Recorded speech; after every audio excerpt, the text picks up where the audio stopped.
Hi folks, and today we're going to take a look at how I just spent my weekend. This is Dawn of War 3 from Relic Entertainment, and if you're a fan of Warhammer 40K, or if you've seen the other Dawn of War games, well, you'll recognise this instantly. Now I need to point out that the only footage you're going to see here is from the multiplayer aspect of the game, and this was taken during the closed beta test of the multiplayer over the weekend just gone. I was lucky enough to get given a key from Relic Entertainment, so I thought I'd play a few games and see what it's all about. Now I'm somewhat familiar with the Warhammer 40K universe, and I have played the original Dawn of War game, both multiplayer and single player, so I have a bit of experience in this. Oh, and I will mention just now that if you're interested in trying the open beta of this game, which isn't available just yet, there is a link down in the description where you can go and sign up for that and receive details if and when that becomes available. So for those of you who haven't seen Dawn of War games before, what is it all about? Well, in the multiplayer aspect that you see here, it is real-time strategy, base building, resource gathering and conquering, I guess, all done in over a variety of maps, but they are small arena type maps, and there's basically resource points dotted around the map that you must control, and they will feed your side resources that you use to upgrade your base, upgrade your unit's abilities, buy and build new units and unlock technologies and fire off special abilities. There's also an option to call in elite units, which they are brought in by a different type of resource that just ticks away over time, although there are some resource points on the map that speed this up, and they are hotly contested, and the elite units can really swing the tide of battle. But just to sum up, you build your base, you gather resources, you build your army, and you trash the other players. Now, available to test over the beta weekend, there were 3 map modes. There was 1 versus 1, 2 versus 2, and 3 versus 3. I spent most of the time playing the 3 versus 3, as I found those sort of games the most challenging and most interesting. And I'm sure when the game goes live, there's going to be lots of different maps to play and try out. Plus, of course, the single player mode, which we don't have access to just at the moment. So, of the 3 different factions that we can play, we've got the Space Marines, the Orcs, and the Eldar. Let's take a look at the Space Marines first. So for all those familiar with Warhammer 40k, these are the image of Warhammer 40k, the elite warriors of humanity's future. Space Marines are billed as quite a good faction to get to know the game with and to play, so these were the first ones I jumped in with. They're also one of my favourite ones. I don't like playing silly alien races and stunted abominations. Give me humans every time. Anyway, the standard squad of Space Marines are what your armies are going to be built up with, armed with bolters. These are what you build at the start, and with a few upgrades and other buildings going, you can quickly build sneaky scouts, scout snipers, and then assault marines, and later on you get access to various vehicles, land speeders, predator tanks, and of course heavy weapon squads as well. A lot of the early part of the game is literally just spent running around securing these resource points. Remember, there's only a limited number of resource points on the map, and if you're controlling one, that means your enemy isn't.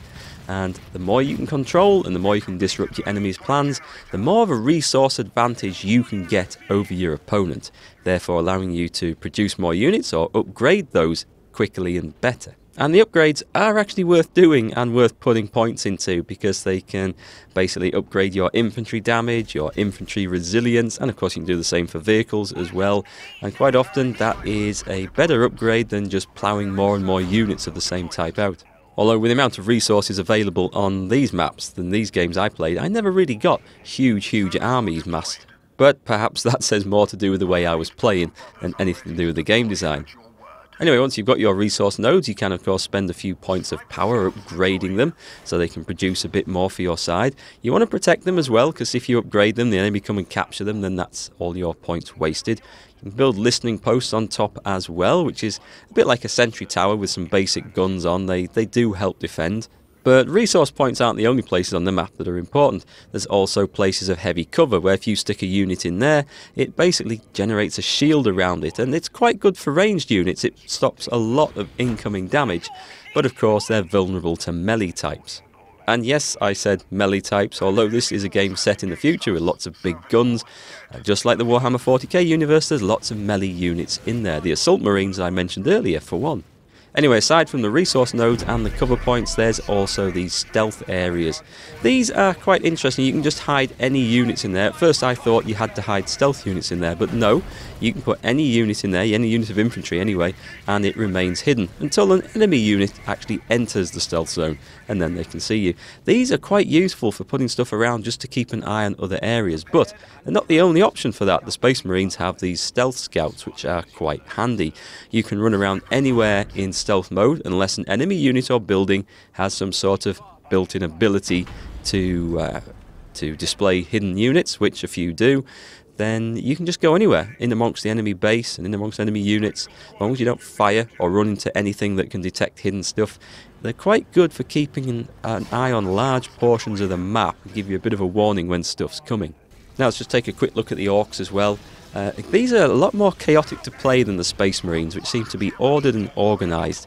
If you're more of an anarchic sort of player, then you're probably going to like the orcs. For a start, there's a good element of comedy to the voices in them. Although the base units are pretty much the same, you've got the choice of ranged units and hand-to-hand units, of course along with heavy weapons as well. The buildings are quite different, with lots of different options, especially for upgrading listening posts and building towers around, and they have a few different faction mechanics. They've got the War Towers, which are like a sentry tower, but when activated provide a buff to all the orc units within a certain area. And there's also the faction mechanic of collecting scrap from dead units, which can be used to upgrade and increase the tech of your own.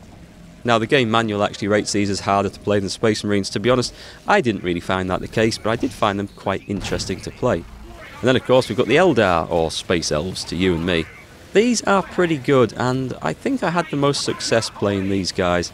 The infantry are pretty high tech, also boasting personal shield generators as well, and they are quite mobile. Again, you've got ranged and melee and then lots of other things and vehicles that come in later on, so the factions all have that in common. Oh, and I forgot to mention, one of the unique details about the Eldar is that they've got these webway portals, which allows you to teleport units directly into battle zones. Can be pretty useful for reinforcing a point or just getting your army across the map pretty quick. And all the factions have some unique special weapon as well, orbital bombardment, or in the case of orcs, calling in rocks down as asteroids. And the Eldar have some sort of psychic ability. Oh, here, by the way, you can see the Eldar, or one of the Eldar elites. This was the one I liked the most, this great big walker. I like the faction flavour that there is going on between the three factions. Oh, and when you're playing in multiplayer, you can, of course, colour code your units. There's a huge, great big long list for each of the factions, so it's unlikely or unnecessary to play with the same colour units as somebody else, so you can quite easily see who's a who's on the battlefield. Adds a little bit of flavour, doesn't really make much difference. You can also customise your faction as you're playing. There's several cards you can slot in for each match, which might give you a boost to vehicles or shields or a certain unit's abilities. It just allows you to customise your faction and army style just to the way you like to play, and I always think that's good in these sort of games. So faction flavour and customisation, it's all looking pretty good so far. But the important thing is in the gameplay. What is that like? Well, the objective of each fight is not just to raise up your armies and go and trash your opponents. You actually have to destroy their key buildings on each side, shield generators and a power core. Once your side's key buildings have gone, that's basically game over. But the problem I have with Dawn of War 3 multiplayer is that it feels exactly the same as every other game of this genre I have ever played. Yes, going back to Dawn of War 1 and going back way beyond there to the really old Command and Conquer games. You gather the resources, you build your base, you upgrade your troops, you build a great big blob of men, and you go off and throw them at the enemy.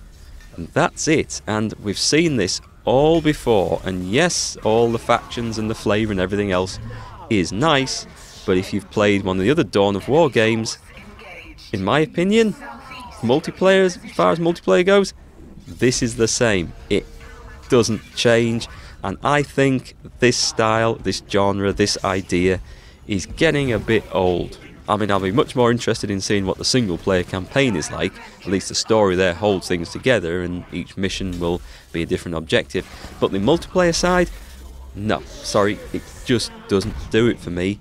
I was pretty bored after playing about 6 games because it just felt the same old stuff all the way through. And yes, I could customise my army, I could try different tactics, But really, I feel like I've been doing this sort of game for about 20 years, and I'd like to see something new in it.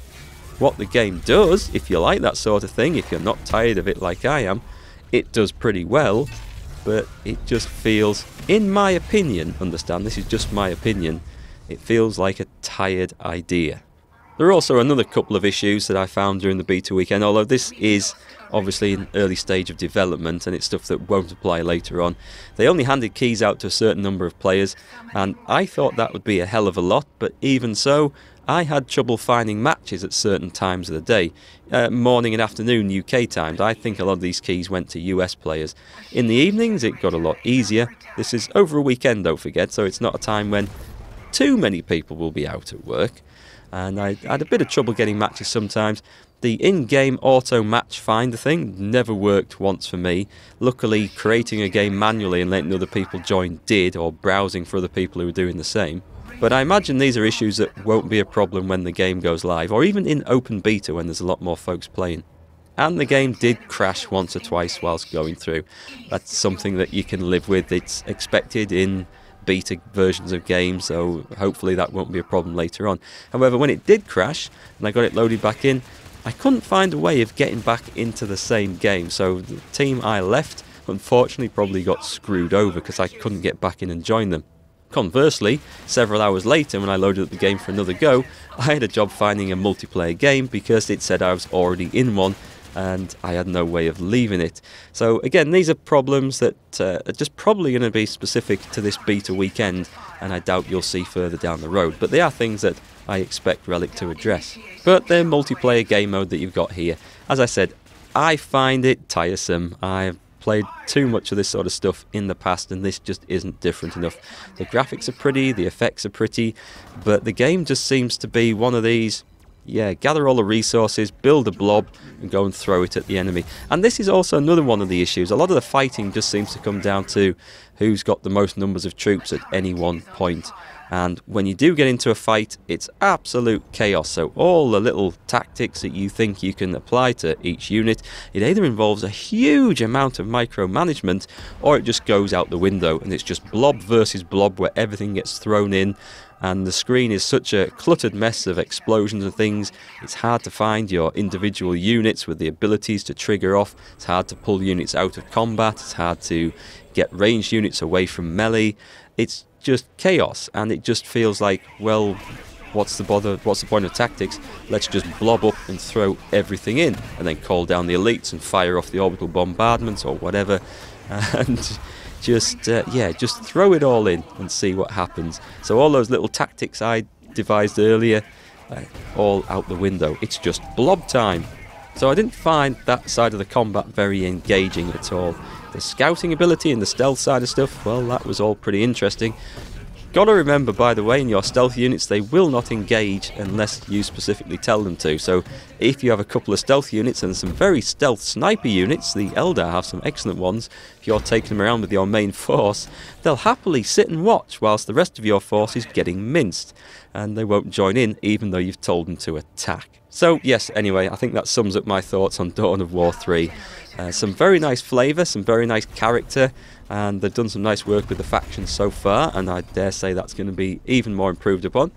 But the gameplay and multiplayer is tiresome. I am, however, kind of looking forward to the single player campaign, because I think, for me, that might have some legs in it, and that might be quite good to have a go at. I always love a good game with a storyline as well, something that you can get interested in.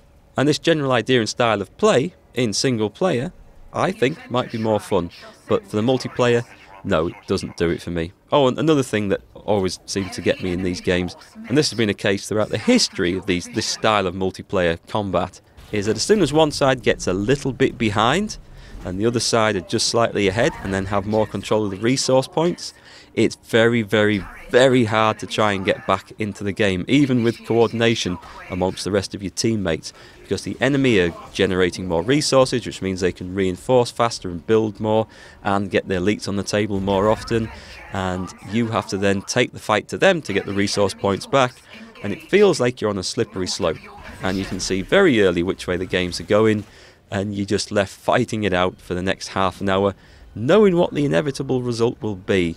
and once again it does feel a bit like that.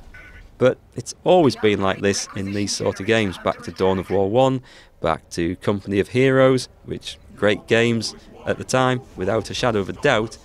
But yes, it just feels like exactly the same sort of multiplayer gameplay, and I think I'll give it a miss in future. But let's wait and see what the single player campaign is like. Anyway, that definitely does sum up my thoughts on Dawn of War 3. Let me know what you think about what you've seen so far. And of course, if you're interested in signing up for the beta, then I'll leave a link down in the description. Go and click on that, and you can get in, maybe try it out yourself in the open beta. Anyway folks, hope you found the video interesting. Do leave your comments down below, we'd love to hear them, especially if you're a fan of Warhammer 40k. But as always, thanks for watching, and I'll catch you on the next one.